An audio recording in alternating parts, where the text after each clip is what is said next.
Most contractors think growth is like a revenue chart, but it's not. It's actually a series of identity shifts, and there are 4 of them. Most contractors get stuck between what I call level 2 and trying to get to what I call level 3. And the reason that they get stuck is not because of the money, it's just that nobody ever showed them what each level actually looks like and what pieces need to be in place to get to the next level. So let me walk through all 4 with you. So I wrote a whole book on this. I'm gonna just kind of break it down in the next probably 60 seconds. All right. Level 1, we call the tradesman. It's when you are the work. You're solo or maybe 1 to 3 helpers, usually under $500,000 in revenue, and you're doing 60 to 80 hours per week. Your body is the asset and your body decides when you stop. This looks like framing your own contracts. You're on every job, doing your own books at night. But what gets you out of this stage is to actually hire on a crew or maybe like one key hire, like a secretary. Okay. Then you can get to level 2, which we call the hustler. This means that you run the jobs. You are the business. Usually the revenue for this is like 500,000 to 2 million. You're going to have a crew. Some guys level 1 look at you and they're like, wow, he made it. But the reality is like, you know, you're more trapped than you've ever been. You're the bottleneck on every decision in your business. Basically what happens is like you built a bigger business, but a smaller life. You're doing estimates at 10 p.m. You're on every job site because nobody can do things without you. You're the number on the truck that they call when there's any problems. And usually you stay at like the same revenue level forever, like, or it just fluctuates up or down a little bit. This is where most contractors get stuck and they never like even reach close to level 3.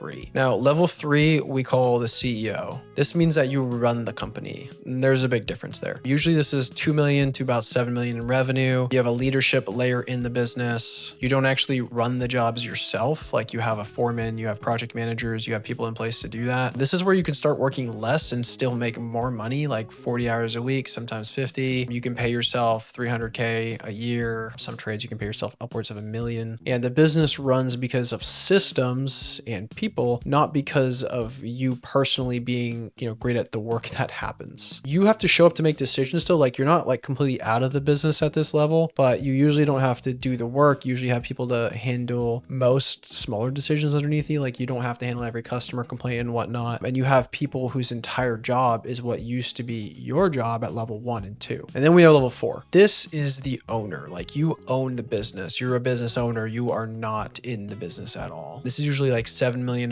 plus. You have a general manager, you have sales leaders, you have ops, marketing leaders in place with a real P&L knowledge and authority. You could literally go to France for a month and the business would be fine. Most likely it would do better without you because like people you put in place are really, really good at what they do. And at this level, like the business is a sellable asset. You get to go in, you get to help make decisions. You get to be involved as you want to be. But most contractors actually never even get close to this. Like this is the dream. Like this is the pinnacle of like why you'd ever go into business in the first place. But most contractors don't touch this. Like most contractors don't even get a sniff of level 3. They just sit in level 2 purgatory forever. And they're just like, oh, good enough for me. Like it's not possible to get hired because I don't know how. Nobody ever taught me. Like nobody ever showed me the systems to install. And I tried some marketing companies sometimes and the leads sucked, right? Like I tried some coaching, but I had no leads to install the coaching on. And there's lots of different reasons why you might have some beliefs like you can't get here. But the reality is like every business can reach this level and it's just about installing the right systems and frameworks at the right level in your business. So to get from level 1 to 2, there's a couple key steps you need to take. From 2 to 3, there's a series of key steps, frameworks, and systems to install. And then from level 3 to 4, there's a series of the correct hires and systems to install. So it's like every contractor in America is one of these 4 levels right now. And most likely you probably know which one you are already just by like listening to those levels. And the reason this matters isn't just because labeling yourself is useful. It's because you need to know which move you need to take to get out of each level. Like usually what happens is like people at level 2 and are hustling don't just need more leads, like they need a system. And CEOs don't need more hours, right? They need like key hires. So the thing that you're stuck on is specific to the actual rung on the ladder that you're trying to climb. Once you see the ladder in place and you see the levels, then you can start to level up and actually grow the